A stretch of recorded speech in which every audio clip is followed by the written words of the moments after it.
السلام عليكم ورحمة الله وبركاته. ازيكم حبايبي، عاملين ايه؟ يا رب تكونوا بخير. النهارده هنعمل مع بعض كيكه بالشوكولاته، طريقتها سهله وبسيطه وفي الاخر هتعجبكم ان شاء الله. شكلها وطعمها هيعجبكم ان شاء الله. معايا هنا دقيق، احنا هنعاير بالمعلقه.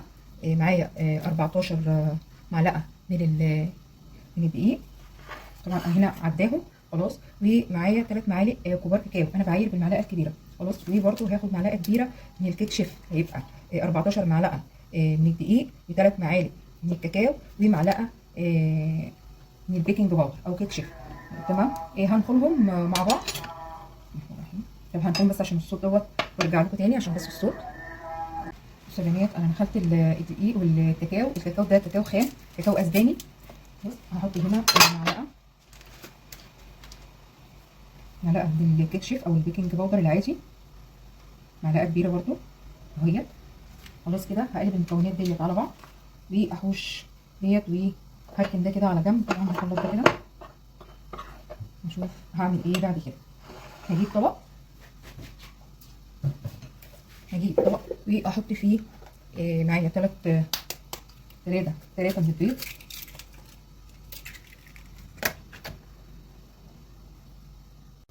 انا كسرت بنيت ال3 بيضات اهم، وهحط عليهم معلقه خل، وهحط 2 باكت من الفانيليا احطهم كده بالمقص.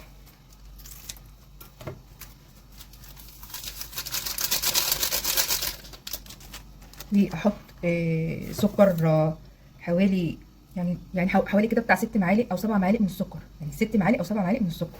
الناس اللي بتحب السكر الزياده تزوده، لكن انا بحب الحاجه تكون سكرها معقول. ومعايا معلش يا بنات، التليفون بس فصل، معلش. احنا حاطين خلاص السكر زي ما قلنا، السكر من 6 معالق ل 7 معالق، واللي بيحب السكر زياده يزود كمان معلقتين يخليهم 9 معالق. لكن انا بحب السكر زي ما قلت لكم يكون معقول. هحط 11 معلقه من الزيت، طبعا انا معايا عداه يعني. وهحط كمان كوبايه لبن، اللبن ما يكونش سخن ولا اي حاجه، عادي. وهضرب دوت ضربه كويسه مع بعضه، وهنزل عليه بالخليط. خليني هضربه عشان ما اوجعش دماغكم، هضربه مضرب وارجع لكم. بصوا يا بنات، انا ضربت البيض والسكر والزيت مع بعضيه كده كويس قوي، وهنزل عليه بالخليط اللي جايب دوت بالدقيق والكاكاو. بسم الله الرحمن الرحيم. انا ضربت البيض ضربه كويسه، هقلبه كده وبرده هضربه تاني بس عشان خاطر برده ما اطولش عليكم الفيديو. خليكم معايا بس، يا ريت لو وصلتوا للمقطع ده يا ريت ما تنسوش بالله عليكم يا بنات اللايك. انتوا بتنسوه، انا القناه عندي واقعه خالص. بالله عليكم تشجعوني باللايك وتكتبوا لي كده كومنت حلو. خليكم معايا. بصوا يا حبايبي، انا ضربت الخليط اهو كويس قوي خلاص، وهقسمه على 3 اجزاء. هقسم الخليط ده على 3 اجزاء. ليه كده؟ علشان خاطر انا هعمل 3 صواني من الكيكه، هيبقى 3 اسطمبات. خلاص هقسمه على 3 مقاسات متساويه، وهرجع لكم علشان خاطر نحطه في صينيه مقاس 22. الصينيه اللي هحطها فيها او الحله اللي انا هحطها فيها، انا عندي صينيه مقاس 22، فانا عندي طاسه، عندي حله، اي حاجه تكون مقاس 22 احطها فيها. هسويهم وهاجي اوريكم. خليكم معايا. بصوا يا بنات، انا قسمتهم هم على 3 كوبايات، وفي كده كام معلقه فاضوا في قلب الطبق. بعد ما هحط كل كوبايه في المكان اللي انا هخبزها فيه، هحط كده كل واحده فيها معلقه. خلاص انا معايا حله اهي، زي ما قلت لكم ما عنديش صينيه مقاس 22، فدهنت الصينيه زيت وحطيت فيها ورق. ما عنديش ورق زبده، نسيته بصراحه، فقلت عادي هحط ورقه عاديه تكون نظيفه، وهفضي فيها الخليط، واحط بقى الباقي في القنطاس او اي حاجه هحطها فيها. وشغلت الفرن على 180 وهحطها على الشبكه. هتاخد حوالي 10 دقائق سوا، واختبرها بالخله. طبعا هفضي ده كويس قوي قوي قوي، بس انا عشان ما اطولش عليكم هفضيه مع نفسي كده براحتي، وهرجع لكم تاني.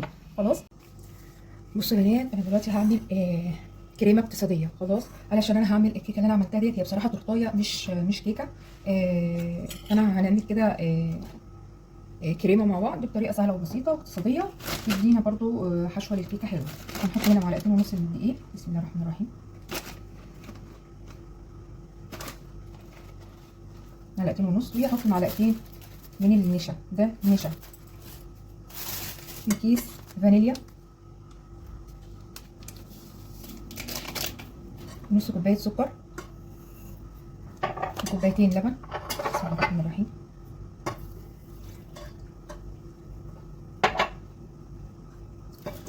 واقلبهم كويس، اقلبهم كويس قوي قوي، واروح احطهم على نار هاديه واخليهم يتماسكوا زي المهلبيه العاديه.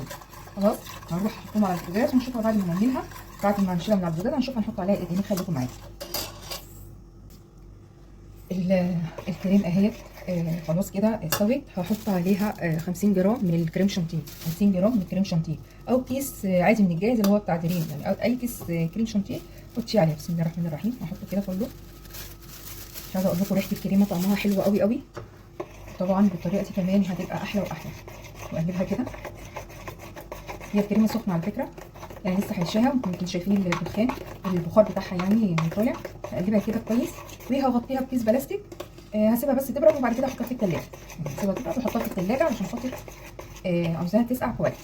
خلاص كنت عاوزه اوريكم حاجه، ان الكيكه استوت زي ما قلت لكم. انا بعد 10 دقائق طلعتها استوت اهيت، وسبتها واختبرتها بالخله لقيتها استوت وبقت تمام، فسايباها تبرد علشان خاطر اقدر اشتغل فيها. خلاص هقلب ده كده كويس واغطيها. خليكم معايا اهيت. انا فضيتها في طبق كده علشان خاطر تبرد، واحطها بقى في الثلاجه لغايه ما تسقع كويس قوي. حد يقول لي هي الكريمه دي كده اقتصاديه باللبن اللي انت حطيتيه والكريم شانتيه ومش عارف ايه؟ هو بصراحه هو مفيش حاجه اقتصاديه عشان ما ابقاش كداب، هو مفيش اي حاجه اقتصاديه. هي مكلفه يعني، هي حوالي نص كيلو لبن او ازيد كمان من نص كيلو، لان الكوبايه اللي انا حطاها يعني ما شاء الله كبيره، والكريم شانتيه دوت عامل حوالي 13 جنيه. فهي مش اقتصاديه بالمعنى، بس احنا بنحاول يعني ان احنا نمشي الدنيا. انا جيت اجيب تورتايه لبنتي لقيتها عامله 300 وشويه، فانا حاولت بس ان انا الم الدنيا كده عشان خاطر عيد ميلادها، فحبيت ان انا افرحها يعني باي حاجه. خلاص هروح احط ده كده في الثلاجه لغايه ما تسقع كويس قوي. خليكم معايا. بصوا بقى يا حبايبي، هعمل دلوقتي صوص الشوكولاته سهل كده وبسيط. هنعمله كده بسرعه. معايا نص كوبايه سكر واربع معالق كاكاو وربع كوبايه لبن. خلاص هنزل كده بقى يعني كله كده اي حاجه يعني. بسم الله الرحمن الرحيم.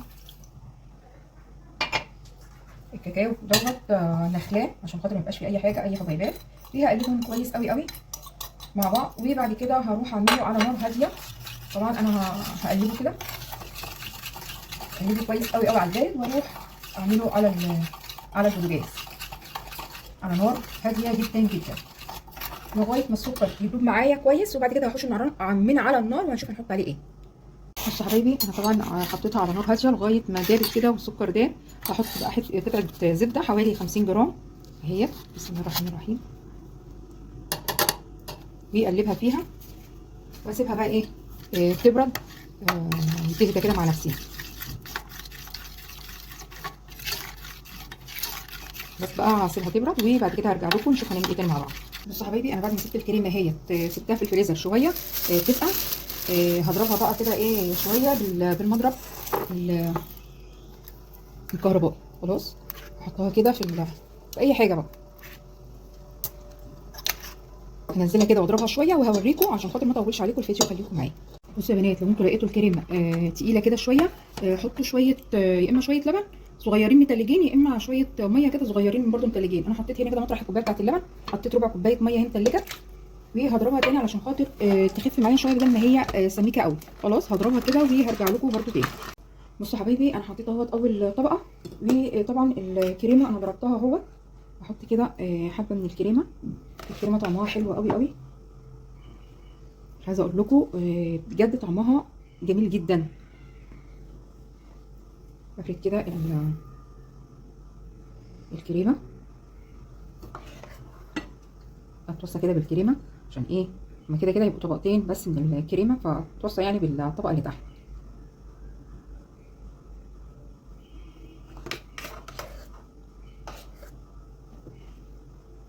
هفردها كده وهرجع لكم تاني بس عشان خاطر ما اطولش عليكم الفيديو. بصوا يا حبايبي، حطيت الطبقه الثانيه اهي، هحط باقي الكريمه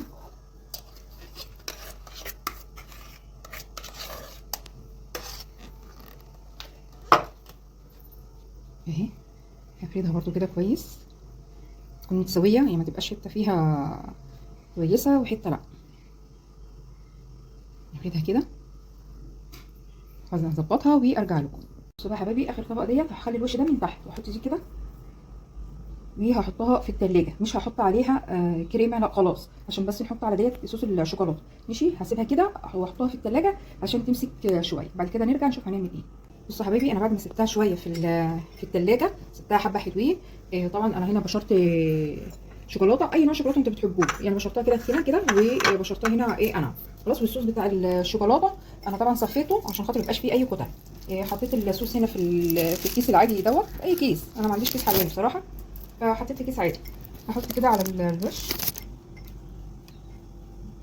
وبعد كده هفرد الصوص دوت عشان خاطر نقدر نفرد الصوص على التورتايه. يعني اي حاجه كده بسيطه عشان خاطر ايه، يعني نبقى عملنا تورتايه. هيبقى تورتايه بقى بتاعت البيت ديت، والله هتبقى جميله قوي يا بنات، جربوها وهتعجبكم قوي قوي. وكمان الكريمه تحفه، والله لازم تعمل كريمه تحفه. طبعا هنا بقى لو في اي حاجه يعني ايه نحطها كده. بصوا اهي، يعني حتى ما سويتهاش خلاص. طبعا بقى اللي في الجنب دوت هحط الشوكولاته. بسم الله الرحمن الرحيم. هحط الشوكولاته كده،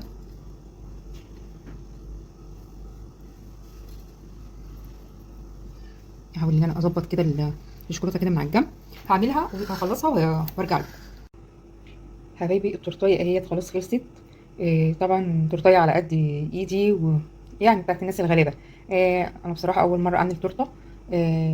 قلت اجرب كده اشوف هتطلع حلوه ولا هتبقى ايه، يعني نوعا ما مش وحشه ومش حلوه قوي. يعني هي كويسه. يا رب تعجبكم. وعلى فكره الصوص الشوكولاته طعمه حلو قوي قوي، والكريمه طعمها تحفه بجد، تحفه قوي. جربوها يا بنات هتعجبكم، ولو في اسطمبه عندكم هتبقى طبعا شكلها مظبوط اكتر من كده. يا رب الفيديو النهارده يكون خفيف ما اكونش تقلت عليكم، وانا عملت حاجه على قد ايدي افرح بيها بنتي. واقول لكم ايه، السلام عليكم ورحمه الله وبركاته. كانت معاكم بتاعت الحكيم.